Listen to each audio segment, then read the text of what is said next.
If you're a content creator, you know how this goes. Recording day can be a real struggle. It's tough to remember all the lines, say those lines accurately, add some hand gestures and voice inflections to keep things interesting, and try to look good on camera all at the same time.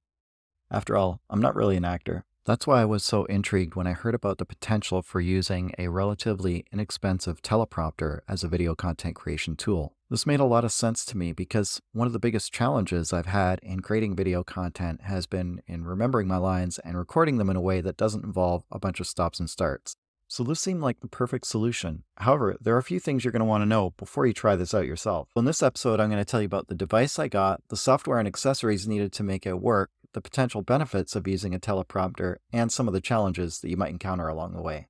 So stick around and let's get into it. The device I got is called the little teleprompter. It's basically a little black box with a two-way mirror which will reflect the script back towards you without those words showing up in your recording. The idea is that this lets you look right into the camera as you're doing your delivery, making it much easier to remember all your lines and complete larger segments of the delivery in a more seamless manner. To do the initial setup the way I'm using it here, you'll need a tripod stand with a screw top where you can attach the base of the little teleprompter. Then you're going to add your camcorder or digital camera behind the flat side of the teleprompter and line up the lens so you have a clear view through it. Next, you want to add an external mic for sound quality. Be aware that some camcorders require you to have a mic that has its own battery power source. And finally, you'll add your iPhone to the tray in front of the glass so the words you want to read can be projected back towards you. The software I'm using for the iPhone is called Teleprompter Premium, and it's specifically designed to work with mirrored teleprompters such as the one I have. You can get a 1-year subscription for it for about $60 right now. The cost of a starter teleprompter is around $100. The cost of a basic camcorder is about $150 to $200. And on top of that, if you need the external mic and the tripod, the total cost will come to around $400. Once you have everything set up, the best way to film is to talk through as much of the script as possible without pausing. Do that 2 or 3 times. This will give you several takes from which you can splice together the best ones in editing. This is a lot more efficient than the start-stop method that many of us use as beginners, where we memorize a line or two, deliver it, stop recording, then check it, then redo that line or two a couple of times before we finally get to a good take. If you can film in larger blocks, there will be much less time wasted between clips, and you can focus a lot more on getting the actual filming done. And although the teleprompter is a little bulky to move around from one place to another, you can use it to film different angles within the same room or within the same general area to keep things visually interesting. With programs like Filmora, you can also just swap out the background for something different, just like this. In addition to that, you can film a few shorter clips with you walking around or doing something in B-roll to add even more visual interest. So if all this works as planned, the teleprompter could be a brilliant tool for speeding up your entire filming process as well as improving the quality of your delivery by making it more seamless. Having said all this, like me, you may find that there are some significant challenges to getting this to work. The initial setup is one of the most challenging aspects of working with a teleprompter for the first time. In order to look natural, you have to have the teleprompter set up at perfect eye level. Otherwise, it's going to look like you're looking off to the side or above or below your viewer, making you look unnatural on camera. You also have to have the teleprompter set up the right distance from yourself, so the right size within the screen, and where your eyes are focusing or any movements in your eyes as you're looking at the words are not so obvious to your viewers. For that, I've heard it's recommended to have the teleprompter positioned about 5 feet away from yourself, which seems about right based on my experience. Once you have all the equipment set up, the next challenge is to get the teleprompter app optimized in a way that's best for your use. You see, you need to set the margins and the scrolling speed ideally to the pace that you normally talk at, which is going to take some playing around with. And if you don't have that figured out, again, your eyes are going to move too much or you're going to lose your place in the script because it's scrolling too fast or too slow. And because this is different for everyone, I can't even really give you any guidance about what will work best for you. It's just going to be a painful process of trial and error. The third challenge is audio. And as I mentioned in my camcorder video, I had quite a few challenges getting the audio set up to work right with the camcorder and teleprompter setup. And even with the boom mic that I have installed now, the quality of that audio is a lot more tinny than I would like it. And it's still not as good as my USB condenser mic here, or even my little lavalier wireless mic, which I use with the um, cell phone video filming right now. And what I'd recommend now is actually a wired lapel mic that gets a lot closer to where you're speaking. Just remember that the wired lapel mic has to have its own power source when used with certain camcorders. So where does this leave us? Well, at the end of the day, I would say the teleprompter is not a game changer in the short term, but it's not a total waste of time either. Let me explain. In the short term, I'm still better off memorizing shorter clips and then splicing B-roll in between those clips in order to deliver things, at least from an efficiency perspective, but probably also from a quality of delivery perspective, because this way it looks a lot more natural the way I'm talking to the camera.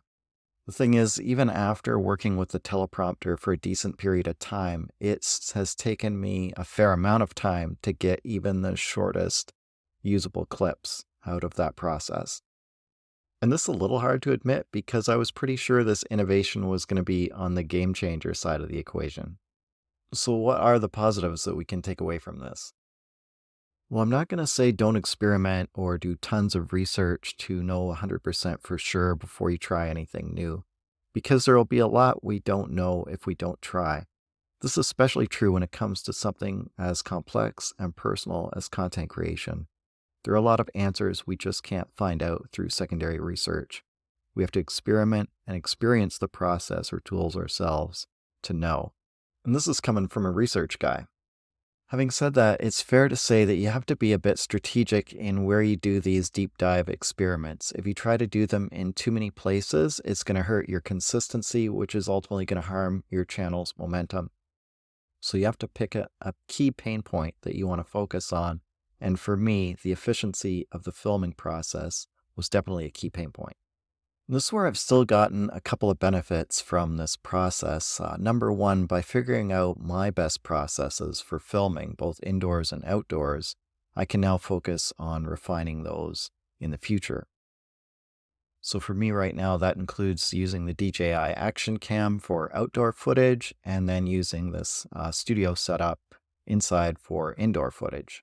The thing this also helped me realize is that I need to break down and get a legit DJI Action mic to go with the DJI Action Cam so that the quality of the outdoor audio can match the quality of the indoor audio in future videos. Secondly, the other thing I learned by using the teleprompter is that you don't need to worry about every little flub line when you're filming your A-roll. Even if you have the script there right in front of you and you're reading from it directly, there are going to be mispronounced words. There are going to be little errors that you make along the way. So there's no need to try and be a complete perfectionist. In fact, it's probably better if you just try and speak naturally, and that's going to seem a lot more authentic for your viewers and for your overall delivery as well.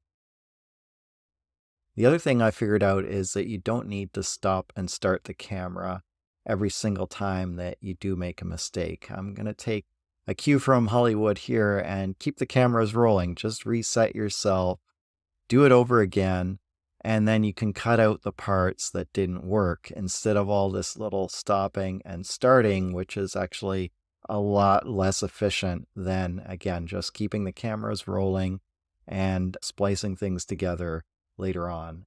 So that's where I'm at in my approach to filming right now. Despite some bumps along the way, I think I've made some real progress in refining filming processes that will work for me. And I'm not going to say that the teleprompter is a total bust.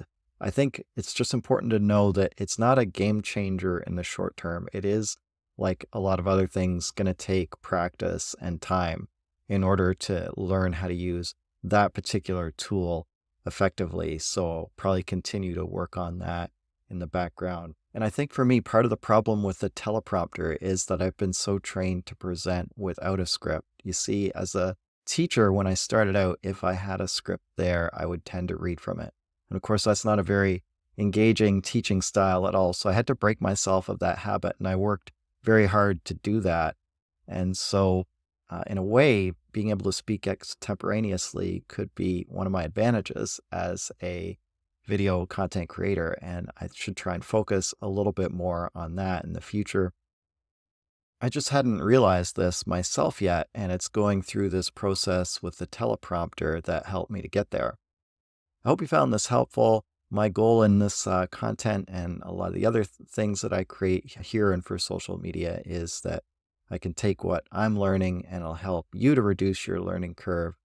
And so in this way, we can both produce better content. And if you do have any tips that you'd like to share from your experience, I'd love to hear those in the comments. Drop me a line there.